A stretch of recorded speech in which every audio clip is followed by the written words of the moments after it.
How does a Dota player of 12 years get stuck in Herald? Have you watched a educational Dota 2 video before? Nope. I was initially worried that this guy might just be a rager, but what followed was what I consider one of the most wholesome sessions I've ever had. So what we're gonna do to stop somebody from grabbing the coin, like I'm gonna stun them, grab the coin, and steal it from them. So that's my goal. As I try to help this guy out of the endless Herald trench, I encourage you guys at home to be supportive as he makes his meaningful push to improve. Keep it PMA, keep it BSJ. Enjoy. You said you go the same items every game. What's the idea with the boots? I know I'm going to build mana boots, so I just lock in the first thing I can buy with the gold I'm starting with. Lock it in. Got it. Okay. Let me see what's happening here. Yeah.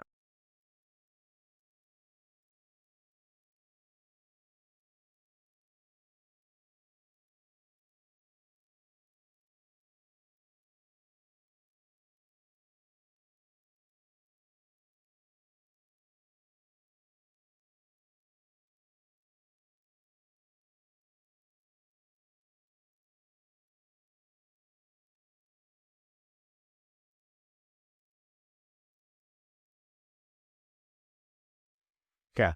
Just to spark my curiosity, have you watched a educational Dota 2 video before? Nope. Okay. Just making sure I'm on the same page.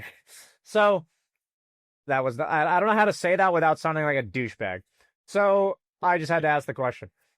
So the way I see offlane, and I'm going to introduce to you, because you said at the very beginning that there's probably some crucial fundamentals that you're lacking. So yep, I'm sure there's stuff I don't understand. Yeah, honestly, when it comes to your items, we're going to leave them as is. We can't right the whole ship overnight. But what we can do is, I think, give you things that I would choose in the priority, okay? So number one is that I want you to not skill your skill until you get to lane. Or if you combat people at the rune or something, okay? Until you've ready to cast a spell on a hero, I don't want you to level your skill. All right. Are you following me? Okay. What we're trying to do here is we're trying to create a decision that you previously do not make. You load into the game, you buy boots every game, I assume, because you said that's what you do. And you probably insta-level Maledict without ever considering the other options, right? Normally I'd get the cask. I don't know why I did Maledict this one first. Interesting. But you would load into the game and insta-level cask. That's absolutely. Okay, abso-fucking-lutely. I got you. So what we're gonna do to stop somebody from grabbing the coin, like I'm gonna stun them, grab the coin, and steal it from them. So that's my goal. Oh, I see. So your use of cask is to get the coin. Got it. Okay. Yep. So, that makes sense. So that's interesting that you took it. That you took this one in this game.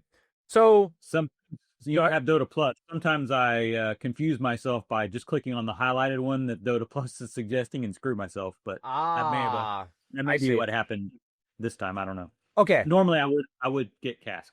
Okay. So here's one question you can ask yourself. Is there someone with me at the coin who has a stun? If yes, probably level Maledict. Okay. Does that make sense? That's a good question as a starter to be okay, you told me very specifically why you level cask.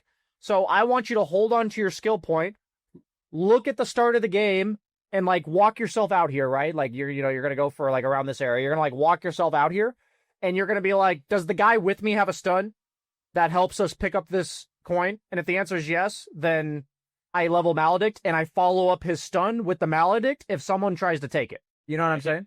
Okay. So what we're trying to do is I'm trying to create a foundation of decision trees for you, okay? Because like I said earlier, just to rehash, is that I believe people end up not improving, in terms of their MMR, because they're not giving themselves decisions. So we're trying to give you some decisions. That's number one. Level 1 skill. Let's this will kind of spark a hopefully kind of a series of in this game it worked really well with this hero that I had Maledict, and in this game it set my jug up to spin when I had cask. Whatever. You'll start thinking about the heroes on your team a bit more and how your spells synergize with them at level 1. And then, at the end of the day, that can be extrapolated to minute 20 or minute 40. But what's happening is you told me coming into this session that you're picking with your friend support player you're picking combos for team fights that are like 50 minutes into the game or something, 30 minutes, 40 minutes into the game. We want to definitely outside the laning phase. Yeah. Definitely outside the laning phase. We want to take probably everything that you know how to do because you've played this game for 12 years. Like, you're probably familiar to some degree with like what every hero does in the game and like meaning their spells, like what their spells literally do. But what I'm saying is, if you're thinking about 50-minute team fights in terms of your draft, but you're not thinking about what skill you level at level 1, we're going backward. Like, we're running before we crawl. Do you know what I'm saying? Yep. Okay. So I'm trying to take how you think about the game at like 40 minutes, and I'm moving it here. Like, let's get it from the very beginning of the game. So we got your level 1 skill. That's like the number 1 question we're going to start with. The next fundamental of Dota that, that's just getting you asking some questions. Okay. So we're going to fast forward, and I want you to know that you're now required, I hate to say it, you are required to buy a sentry with your starting items. You can buy the tango with the coin. You get the coin, you buy the tango, that's fine. But what we need you to do is have a sentry. So here's what I want to happen. I'm gonna exit the game for a second. Do you queue items up in your shop? Do you do that or no? Yes. Okay, fantastic. I'm gonna quickly load into a game real quick. As if I'm you. I'm giving you a very quick walkthrough of how I want you to see this. Okay. Where's my boy Witch Doctor? There he is. So, I'm perfectly fine if you want to go boots. That's totally cool. And you got some tangos, that makes sense to have some regen. I didn't know there were going to be bots in this game, but whatever. So you're going to start with like these. These are going to be your starting items, okay? And then I'm just doing this to get this out of the way. You're going to have tangos like this queued up down here. And you're going to right click them so that when you get 90 gold, and then, what's going to happen is you guys got 80 gold from the coins. So then you fly those out to you when you're in lane, okay? Okay. I'm going to teleport myself real quick. You can't do that in a regular game. So, your entire mini game that you're going to be playing with the enemy support is that this camp gets blocked, or this camp if you're a Dire, and this camp is not blocked. So, do you know what I mean when I say block a camp? Yeah, I do. Okay. Throwing the wards down so that they don't spawn. Fantastic. So you're gonna do, or standing in it. Exactly. So in general, I'm gonna make the assumption for now that the supports in your bracket are not gonna deward this. Okay. I'm only making this assumption because I didn't even see you try to ward it. So I'll generally make the assumption that a lot of what you're not doing is probably like, it does like kind of overlap a little bit, but like meaning like everyone has their own concoction of things they're good at and not so good at, whatever. But I think it'll be enough if you block that with a sentry for now, like every single game. And then I said to queue up your tangos, but then after you got the tangos, I want you to queue up another sentry. So like this is going to get delivered to you. Like I know I'm fast forwarding a little bit, but your tangos are going to come out to you. You're going to like walk up to lane. You're going to play over here. Okay. The whole idea of playing over here is that you're just going to be seeing if the guy's like blocking this area. Like if he's planning to use his body to block this camp, you can occasionally try to like right click the guy like this. You just walk back and forth. And what I want you to know at the minute mark is whether or not this camp is here. If the camp is there, I'm going to assume you have cask, and you're just going to do this. Like, you're going to cast it on some creeps in order to push it. You're just going to attack the way forward like this. Like, maybe not stealing CS, but the bots aren't even trying. And you're going to pull this camp right at a minute 15. Like, you're just going to do this. You did it at 145, so I know you know how to do it. You're going to pull this. And it's really essential that you push it like that, because otherwise what happened in your game was the lane wasn't pushed and the opponent just walked over and took the farm. And we don't want that. So the entire goal of this is to pull like this, and you can stand over here because you're a ranged hero. Maybe with Undying, you'd stand up here. And you're just going to like farm these creeps. Okay, so your laning partner maintains his farm from the lane, and you're farming the what are the hell they're called? Yeah, the creeps. The creep camp. Honestly, this might look like what your enemies do in your games, what the bots are doing here. It actually might look like this. I'm not even exaggerating. This is the power of the boots. Your goal is to just last hit these creeps. So you're playing cat and mouse with these guys until you get these last hits, and they give up like this. And if they stay on the camp, then you like stand back here hitting them. You know, like you're just over here, give them a little ringer, reach around, and you're sitting back here. So what's gonna happen is that camp's gonna be gone. Maybe it doesn't kill it by 2 minutes, right?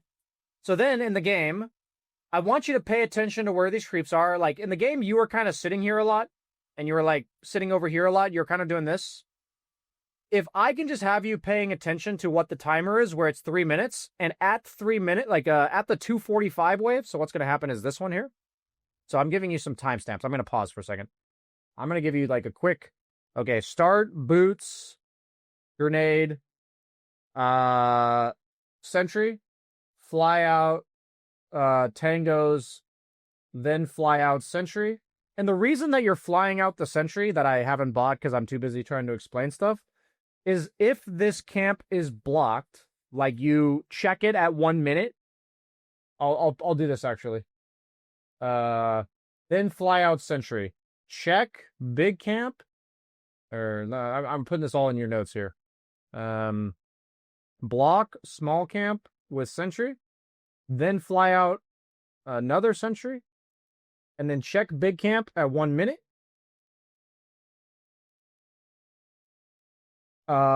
If it is blocked, unblock with your sentry, your second sentry. If not blocked, then pull at 118 or whatever it is, 117. So that's like the first minute of the game where I would say this is like fundamentally good. The thing about my bracket is people aren't going to let you do this. Meaning like you'll have to fight to do this. This is what you want to do, but there's a lot of like back and forth trading. So what I want to get across in your case and like everybody listening is there's like a general amount of efficiency that you're aiming for. Like there's like, if nobody existed, right? This is the way I like to look at the game. If there were no enemy heroes, like just say none of them existed, your goal in the game would be to just get as many creeps as possible, as fast as possible. And what that would look like is pushing the lane and pulling every minute. Like that's the most creeps you can get when you're like level 1 or 2. You can't split off and go jungle and all that kind of stuff, right? You don't have like the levels or the gold or anything. So that's what you're generally trying to do, even when there's heroes in the game. Like that's what we would like to do. They're just going to get in our way sometimes. Like that's what they're going to try to stop us from doing. And I would make the assertion that up until maybe 1500 MMR, maybe 2K, people aren't actually doing what they could optimally do, even with no resistance. Like, okay. People aren't really giving you resistance, to be honest. Like, you didn't make it. Like, what I mean by resistance is the hard support's job is to make sure that this camp is unblocked and for him to pull. That's his job, right? So when I say resistance, it's like the whole resistance, the battle is that one guy tries to keep this camp open and unblocked while the other guy is trying to block it. And the other guy is trying to keep this camp open and unblocked. And the other guy is trying to block it. You know, like that's like the mini game that's supposed to happen between soft support and hard support. That is supposed to happen in like a fundamentally high level game. Like if I would it help you if I showed you an example of this from a high end MMR game just for like 2 minutes? Would that help you or no? Sure. Okay. I can't guarantee it's going to be perfect. Because not all supports are consistent, but let's see. This game probably has it. Oops.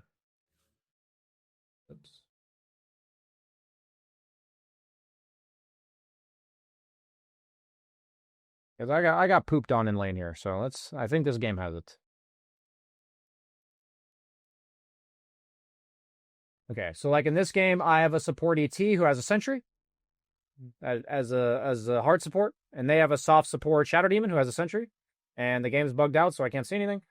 Okay. So notice that when we watch the Shadow Demon from level 1, we're going to fast forward to his this is you.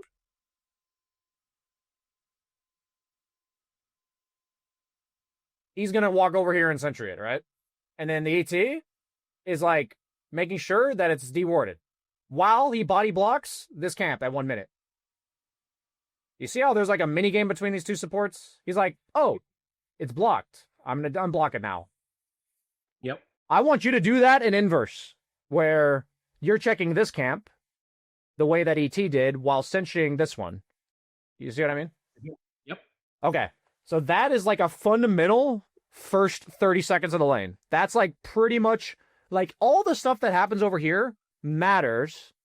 But if you're not doing this part, you're skipping what I believe to be the simplest, most fundamental part of laning. Are we cool on that? Yes. Fantastic. Okay. So I gave you a little bit of a script per se for your first minute of your lane. So the next script that like Dota's a game on a timer, right? There's just a bunch of objectives that happen on timers. So like at 2:45, push the lane.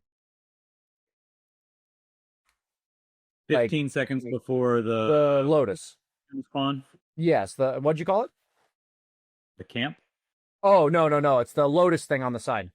Okay. Gotcha. Yeah, that thing. So you're gonna try to push them back so that they're not so close to the Lotus to grab it? Yes, and if they do want to get it, ideally they're going through creeps to get it. Gotcha. So the idea is, the way I look at, okay, so there's somewhere around like 2K, 3K where people are generally doing all of the things that I'm telling you. But what I see at that bracket is they do it really slowly. Okay, like say the Lotus is at 3 minutes, they'll like push the wave at like 2:55 and walk over there at 3:10. You know, like they'll do it, but it's like not crisp.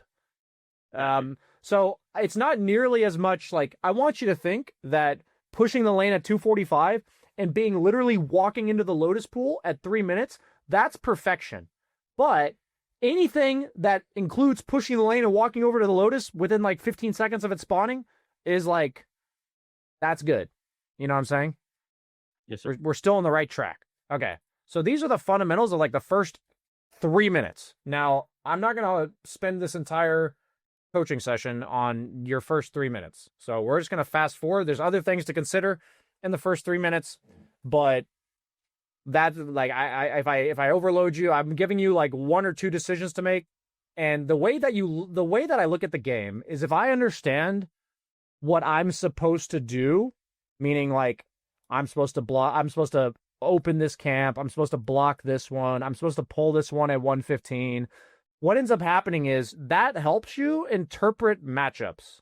Like, you'll notice that if I try to do this strategy against this hero, they fuck me up. And so part of why you're probably struggling with like learning hero matchups is because you're not doing like the fundamental things that the heroes want to do in the game that help you see how matchups work, if that kind of makes sense. Okay. So, you basically are trying to decipher a bunch of written text with no language, is how I look at it. The objectives in the game will kind of give you like an alphabet to decipher here. Okay, so like this is an example where I'd want you to pull this camp at 115. I'm going to fast forward. You do pull it, but 2 minutes. So we're going to fast forward to 3 minutes. Yep, so in this case, we wanted to try our best to have pushed the wave and then gone and get the Lotus. In your bracket, I'm assuming it just sits here. Yep. Okay, what happened over here? You're going to...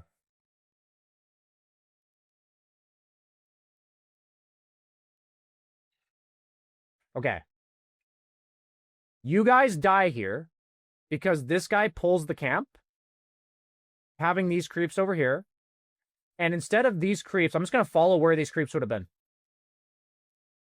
Instead of these creeps being right here, they're over here now. And you're like, oh, we got to walk up here. Like, we got to walk from here to here. Like, that's what you guys do, right? And then you die. Yep. So there's a lot of different ways you can die. It did require the QOP to TP, which is, you know, I don't see that very commonly where like the mid TP's level 4. But what I'm showing, the reason why I emphasize that these camps are so important is that as offlane, there's generally 2 iterations of. Do you know what I mean when I say creep equilibrium? Say again. What did you say? Creep equilibrium. Do you know what I mean by that? I'm assuming you mean where they meet in the lane. Yeah, generally speaking, wherever these creeps are hanging out. So, like, by default, they meet right here. Like, if no heroes were in the game, the creeps would meet right here. Okay. So when I say creep equilibrium, think of it as, like, this is equilibrium, and everything that you do is either going to push it this way or push it this way. The towers push it this way, right? Like, whenever it goes into the towers, it's going to push it out, right? Whenever it goes into this tower, it pushes it out. So there's 2 types of. Are you with me so far? Yes. Okay. So there's only really 2. I don't want to oversimplify things, but I also want to oversimplify things. There's only 2 equilibriums in general that offlaners like. One of them is for the lane to be consistently shoved here, like in their tower. That frees you up to pull this camp. That frees you up to go get the Lotus. That frees you up to potentially go dive them. That's what the benefits of the lane being shoved into their tower is. Okay? So I'm just going to put 2 creep equilibriums that we're aiming for. Okay? That we are aiming for. Shoving into tower. This, let me actually take these notes better for you. Shoving into tower, which the 3 benefits from this are Lotus Pool, pulling large camp, and potentially diving. That's the benefits of shoving it into their tower. The other benefit, the other lane equilibrium is for it to sit right here. Nobody's pushing it. We're not letting it go into our tower. We're just sitting it right here, back here. And the reason why this one is good is because you have the safety of your tower right here. So heroes like Jug can't chase you down like he just did. And you also have the ability to chase them down if they walk up. So, like, right. Go ahead. No, I was just saying, okay. Yeah, you're acknowledging. Got it. So, the 2 lane equilibriums we like is when it's perfectly even right here, not moving, or we have a bunch of creeps pushing into their tower over here. So the benefits of the one static near our tower, safety in positioning, potential aggression because the carry is out of position, and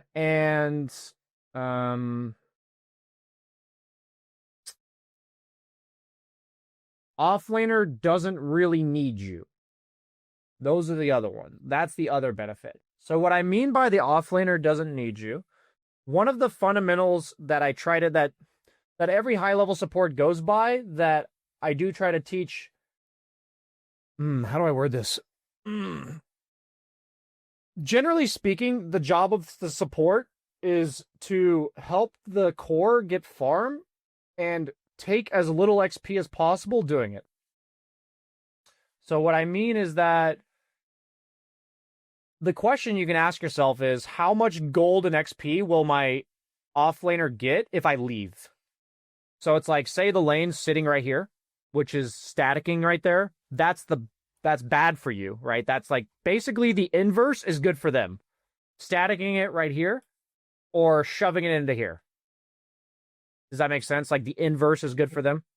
Yes. Okay. They're trying to do what you're doing in the opposite. Yes, correct. Exactly. So what happens here, if the lane's standing right here and your offlaner's by himself and you're not there, what might just happen is they go on him with 2 heroes and kill him. You know? But if the lane's back here and they try to do that, he's just going to like walk into tower range and he's fine. You know what I mean? Like yes. They can't do anything. So the cool thing about this is that by pulling the lane back and letting the lane like pull into your offlaner's tower, you saw in my bot match, the guy just sits over here farming. and you're giving him solo XP, so you're not taking his XP, but you're also getting XP from this. And that's why the pull camps are so good, because you're giving him solo XP while also getting some XP of your own. That's like... All right, let me ask you this. Yeah, go ahead. So is it a smarter play for my party partner and I to be in the same lane? Probably. If we're on the same page? Probably. Okay. I think you will be able to apply this stuff much faster if you do that. Because what's going to happen is if you play with randoms, then you will have to adjust to the ways that they mess with your plan. Because you may pull this lane, and instead of him taking the solo XP over here, he like walks over to the camp to farm it, and then these creeps just walk in a tower and die for no reason. Right. I do see that. I do see that the carries tries to take the farm from you in the creep camp that you pulled. Yes. I've seen that. Yeah. Exactly.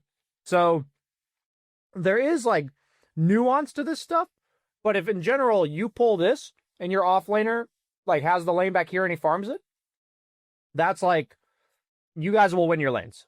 Like the thing is, you'll win your lanes without even interacting with people, to be honest with you, because you're gonna get solo XP on your core.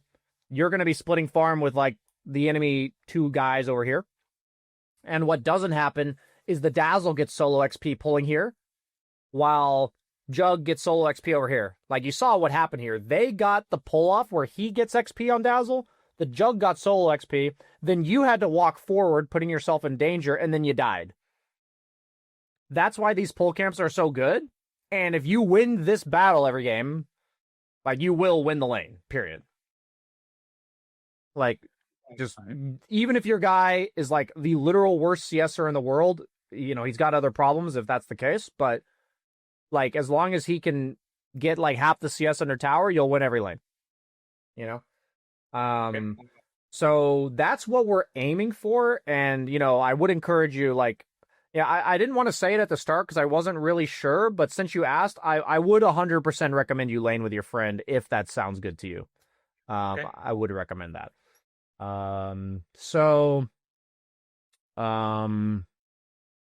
Let's see. So, quick, I guess, reminder, but also reiterating why I'm doing what I'm doing. And if I feel like you understand why I'm doing what I'm doing, then I think it'll help you more, right?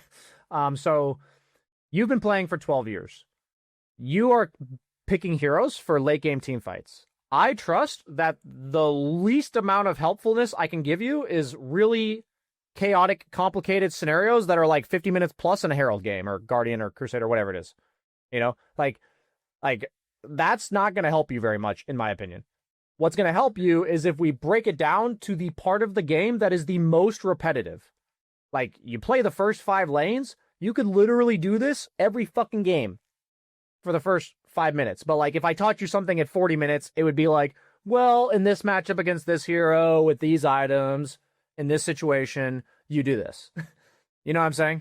It's like, yeah. It's a lot less helpful. 5 minutes every game. You may not see 40 minutes every game against a particular hero. I understand. Gotcha.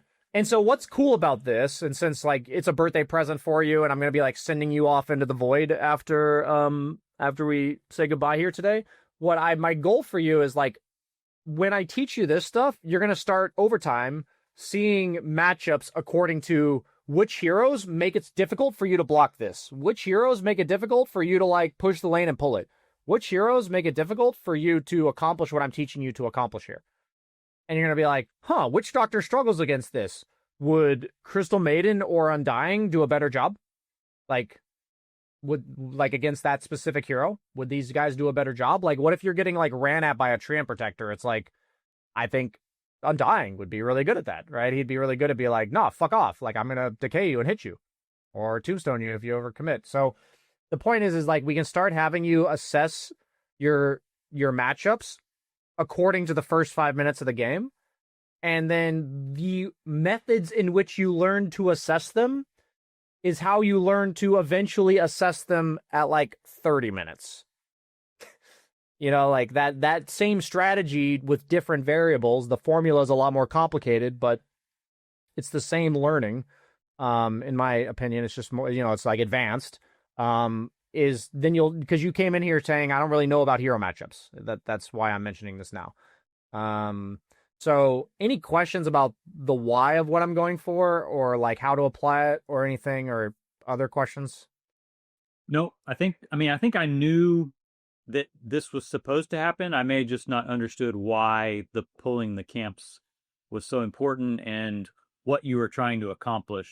I knew you were trying to split off the experience, or for the, to allow the carry to get more experience with you not being there. I didn't necessarily grasp the advantages for getting the Lotus and for Nice. Yeah, I mean, at the end of the day, even if you know you're technically supposed to do it, if you don't really understand why, you're not going to consistently do it, and you're not going to capitalize on it when you do it. Okay. You know what I mean? So that's it's definitely good that we've gotten, like, I believe that you probably know a lot more than you show, basically. Like when I watch your games, I mean. Yeah. I'm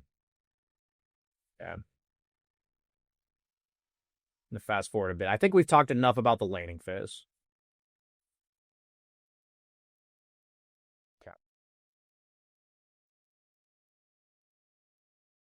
Oh, one last thing about the laning phase, actually. If the lane, I'm going to put this, if lane is staticked near your tower, like it's, right here, try to stack Ancients / Big Camp. So one of the best ways to capitalize on this area is do not sit behind your offlaner. Okay? Like, don't just sit here. You have two choices. You have two choices here. Two choices, actually. I'll just put this. Be aggressive with your offlaner, meaning, like, you think because the lane's up here, you can just, like, kill the carry or something. You know what I mean? And the other option is go stack camps. So what we're trying to avoid, these are the only two good options, in my opinion. There's, like, middle ground in there, but it's like, unless you think you can be very aggressive when the lane is right here, then the way you make use of it is to go stack these. Okay. And it's even better if your friend picks, like, Bristleback or Axe or something like this that can clear your stacks. Earthshaker, with Echo Slam. Like, if you guys were to play for the pulls, keep the lane in the games where you kept it here, you stacked for him, and he's playing, like, Earthshaker, and he Echo Slams it at level 6 and gets, like, 900 gold, and you instantly get level 6 because you're sitting there soaking the XP from him. Like, that's, like, 4,000 MMR higher efficiency than the bracket you're playing in. So, to be clear, yeah, when I stack and he goes to clear the camp, I'm supposed to be beside him getting the XP as well? That's a good question. The best answer is that the more times you've stacked, the more likely you are supposed to be with him, because that's how much time you spent outside of lane. And you want to recover that. Yeah, and, like, what's going to happen is if you've stacked the camp 5 times by minute 6, like, you literally haven't laned, so you're probably level 2 or 3. And I got you. And we don't want you to be fucking useless. Like, meaning we don't want you to be level 2 at minute 10. That's not what I'm trying to tell supports to do, right? But if you've stacked it for him, like, once or twice, and he wants to go take it, and the lane's, like, at your tower, yeah, you, like, trade him. Like, let him go have it. You go get the lane. You can be like, hey, man, go take jungle, I'll lane. And that's only if he's playing a stack hero, like, you guys can discuss, but there's options. It's like Sand King can take stacks with Sandstorm level 3. Axe can take stacks with, like, Vanguard plus level 3 spin. Bristleback can take stacks pretty much any time he gets level 5. Earthshaker can take stacks at level 6 with his Echo Slam. Is there any Timbersaw can take it if you smoke him? We can discuss any of this if you'd like, but the point is I'm trying to give you guys options, and you can feel free to come into my chat sometime and say, hey, BSJ, my friend and I, we're trying to work on the stacks, and can you teach us how to stack with or to farm stacks with this hero? And I'll either say, well, you can't, or here's how you do it. That's what I would do. I don't mind people coming to my chat and asking me very, like, I can show you this answer in 30 seconds, 45 seconds. I don't, those are good questions. Okay. So that's it for the laning phase. So I'm going to fast forward to the mid game a little bit. Okay, so you get the Wisdom Shrine, fantastic.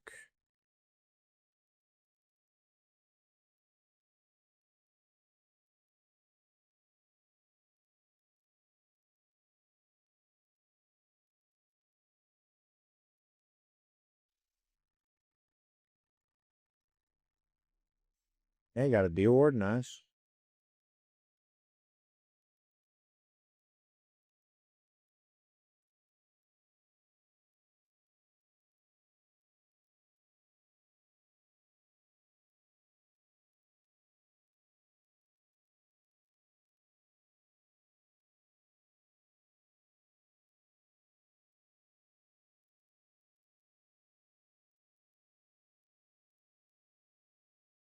Okay, wait, I rewound a bit too much. Yeah. Okay. I've got a fantastic fundamental for you. If the lane is pushed into your tower, okay, I've actually got a better way. You know what you want the lane to look like, right? We already talked about this. If you dictated that, meaning like, hey, we wanted it pushed into their tower and we did that, or hey, I wanted it in front of my tower and we did that. Do you understand? Like, there's a difference if it's like in front of your tower in this case, or it's in front of your tower because you pulled this camp. Like, right. You dictate. Is there an active decision on your part? Yes. If the lane looks like you made it look, be aggressive. Okay.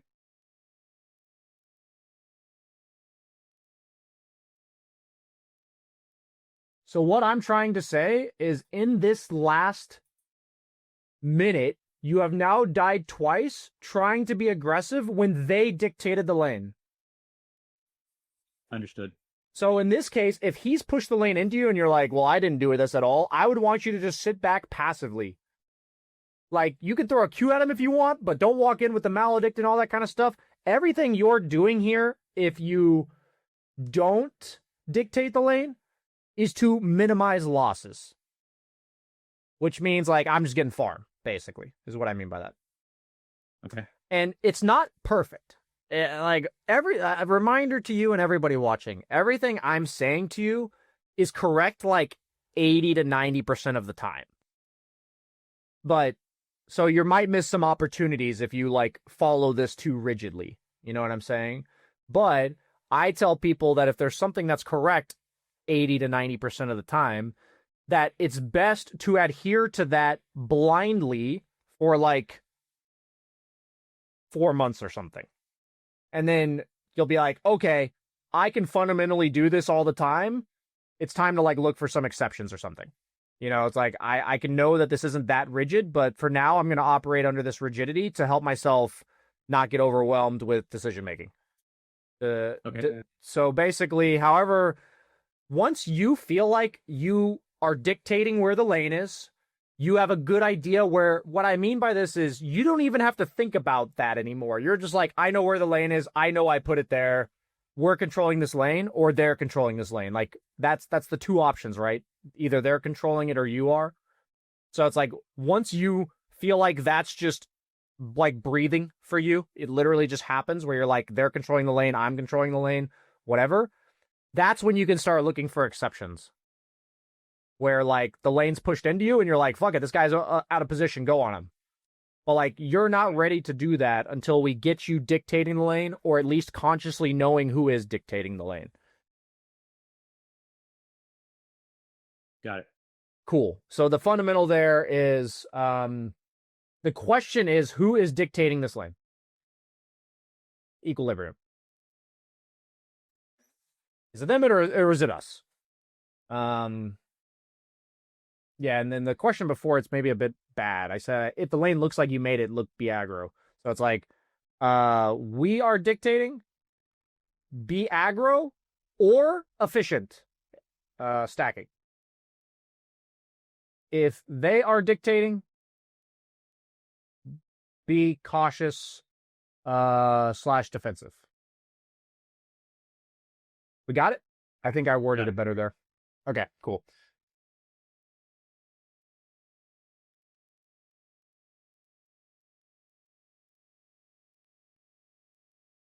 Holy shit, we lost a tier 2. Or no, tier 1, never mind.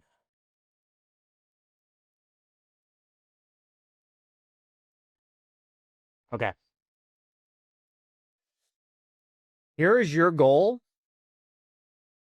Goal from minute 8 to minute 15. This isn't perfect, but somewhere around there. No mid wave goes into tower unfarmed. What I mean by that is that this lane does not do this.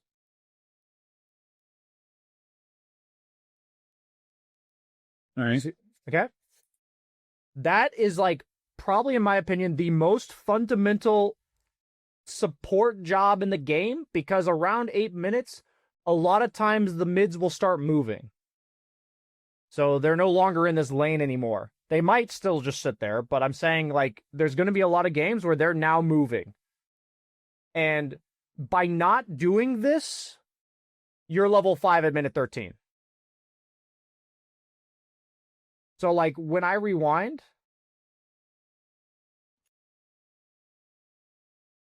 a good fundamental is when I'm level 5, like I'm going to rewind a bit more actually. Like I'm going to go like all the way back to 8 minutes. I'm a level 5, I'm a low level support. This is me, all me right here. Like I need to basically notice that this lane is not being taken by somebody. And that's all me. I'm there until somebody comes and takes it from me. Like if your mid like walks back mid and farms, fine. You know, you can go walk back to your lane now. Okay. So the whole idea of this is that a big portion of the fundamental aspect of the Dota map is that we want all 3 lanes to be getting farmed until like 15 minutes ish. Like it sometimes ends earlier, sometimes goes a bit longer, but after 15 minutes, people start getting enough items to like kill each other and shit. So if we try to keep splitting up that much, we'll just die. You know what I mean? Like the axe with blink and stuff will just be killing people who are by themselves. So what's really funny about low MMR games that like when I watch Jenkins like Herald reviews and stuff is that people won't farm this creep wave at minute 8, but then they'll be farming 4 different spots at minute 50.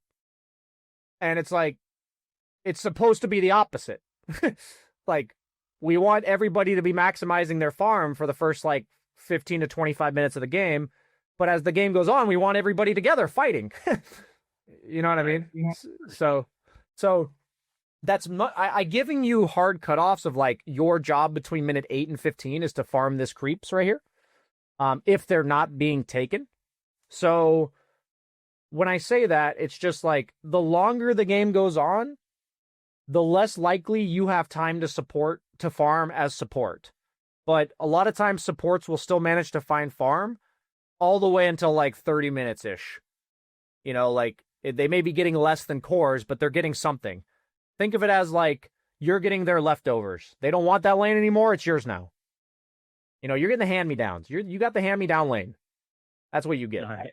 So like if we rewind this from 8 minutes, like this is a little fun exercise you can do in your future games if you want to like learn for yourself, is between 8 minutes, how many times did this happen? How many waves?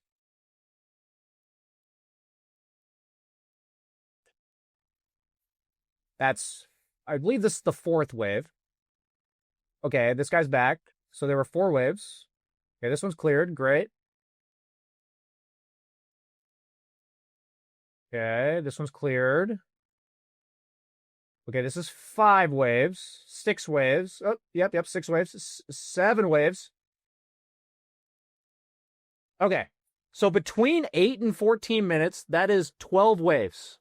Because it's 2 per minute, 6 minutes. 7 of them went unfarmed. Each creep wave is like 250 XP, I think. That's 1,700 experience. And each level is 700. So you're 2 levels lower, 2.5. Than I could have been. Than you could have been, yeah. So the cool part about this is there's a lot more to Dota than what I'm telling you, but people, it's such a funny anomaly that happens in Dota, I think, because Dota has been around for so long and it's been such a big part of our lives that I would trust you to execute your like Ags ulti Witch Doctor at like 50 minutes in the game, but I don't trust you to do this. You know? That's true. That's true. Like, that's the thing, is I can tell you guys, when I walked into the session, I'm 100% sure, I'm like, I'm not going to talk to this guy about a single team fight. Like, we're not even going to fucking look at one. Because that's probably the best part of your game. Like, you've been playing this game for 12 years. Maybe you don't click all the perfect fucking buttons, but like, I trust that out of all portions of your game, that is by far the best. I know that. Just based on, like, what I've seen in my history of coaching. So, my goal for you is that I trust, and the later the game goes, you're gonna have a better idea of what, like, you're just gonna feel things out. It's gonna get pretty fucking complicated, meaning like applying fundamentals and stuff. But if we can get, so what I tried to give you was the first 5 minutes, the general game plan for the lane, playing for stacks for your off laner if you keep the lane here, playing for pulling the camp if you keep the lane up here. That's basically the first 5 to 6 minutes. You already picked up the Wisdom Shrine, so that's fantastic. And so after that stage is over, somewhere around 7 to 8 minutes, in your peripherals is the mid lane. Like, every time you've got your camera on your hero, all I need you to do in terms of map awareness is to also see what's happening here. This exact area. Is there a wave that's going unfarmed? If so, I'm there. If not, I'm not. Okay. And so it's a bonus if you like bring a sentry with you. Like extra credit points if you like bring a sentry and deward them or something. That's bonus points. But that alone, you're going to get a lot more out of your lanes. You're going to get at least a level of XP from most of your games, I would say, because this one's probably on the higher end, if I had to guess, of how many waves went unfarmed, which was 7. But I wouldn't be surprised if the average was like 4 or 5 per game in your bracket. I wouldn't be surprised. Some games it'll be 1 or 2 because your mid laner's just farming up a storm, and the other games it's like 8 or 9. It's probably pretty chaotic in terms of what people are doing. So the way you get out of these chaotic fucking games, like if people watch Jenkins's Herald reviews, like the games get pretty fucking nuts. And a lot of times people get caught up in just how nuts they get. Like, even just my last game I played on stream, I lost because I was getting caught up in crazy amount of fights happening. And I took like 3 too many fights than I should have. And I died and I fell behind as a carry. And a lot of it was my team like pinging me to go and shit. And I'm not making excuses. I'm saying like, that's why I lost. At no matter what bracket you're in, you're going to get caught up in crazy shit. Okay, that's just the game of Dota. It's stressful. It's high pace. It's a lot of shit going on at the same time. And so what I was trying to give you for this first 15 minutes of the game is like an anchor. These are the things I'm going for. This is like the lens that I'm looking through the game. I'm trying to go for the pull camps, trying to get the lane right here, trying to push the lane into here. If the lane's in here, I pull this. If the lane's here, I go here. If the lane's here, I either go on them or I farm these or stack them. That like, if that's like, that's what you're going for, there's going to be times where you're like, oh shit, I'm late, or oh shit, I missed it, or oh shit, I forgot. It's like, you're going to have those moments, but as long as you know what you're going for, I just refuse to believe that you will not see noticeable improvement, with especially if you're playing with a friend in lane, where you guys are both on the same page, trying to do the same thing. All right. How does that sound? I gave you my final sales pitch. That was my final sales pitch there. Yeah. One more question. Sorry, we're over time. See you later. No, I'm kidding, man. What's the last quick? Go ahead. I always buy Shadow Blade instead of Glimmer Cape because it keeps you invis longer while you do your ult on most heroes. Is that crazy or stupid or good idea? So The thing about Shadowblade is that it's more expensive and it can't be cast on your teammates. That's like the big weakness of Shadowblade in comparison to Glimmercape. Now, the thing about Shadowblade, or the thing about Witch Doctor, is he's so popular in your games because he can literally 1v5 a team fight if his ult goes off. Like, he can do that. And so I think if you can learn to play the lane in the first 15 minutes for basically the efficiency of yourself and your team, like you're helping your offlaner get off to a good start, you're defending your mid tower effectively by doing this, you're not just giving yourself XP, but you're also like giving stacks to your offlaner potentially. I would encourage you, quite frankly, to do whatever you think is fun. Like, I think Shadowblade Ags Witch Doctor is way more fun than going like, pussy ass Glimmercape. You know what I mean? I agree. Okay. Yeah. Like, I'm right there with you, man. The if we give you some fundamentals, you can also still have fun doing all the same builds you've done. I don't actually want you to really change your builds. Whatever fits you, like, you want to go the same items every fucking game? If you want to come back in a coaching session when you're like 1,500 2K after doing all the shit that I told you, like, because that's where I would about land you if you're like nailing that stuff, having built all the same items and not doing anything different. I'd put you at least around 1,200, like somewhere in there. If like after you get stuck again and you're like, hey, I could use another like BSJ telling me what the fuck I need to do for the next year. If you want to do that, great. But I think you can have a blast doing your same item builds and just getting them faster and having your offlaner have a better game and this tower not being dead. You know what I mean? It's just like little things that add up a lot if you do it over the course of hundreds of games. Does that make sense? Okay. Yes, sir. Sweet, man. Any final questions? No, I think I appreciate all the help. I'll see what we can do over the next months and see. Yeah, man. Get out and improve. Best of luck. Happy birthday once again. All right. Thank you very much. No problem. Okay.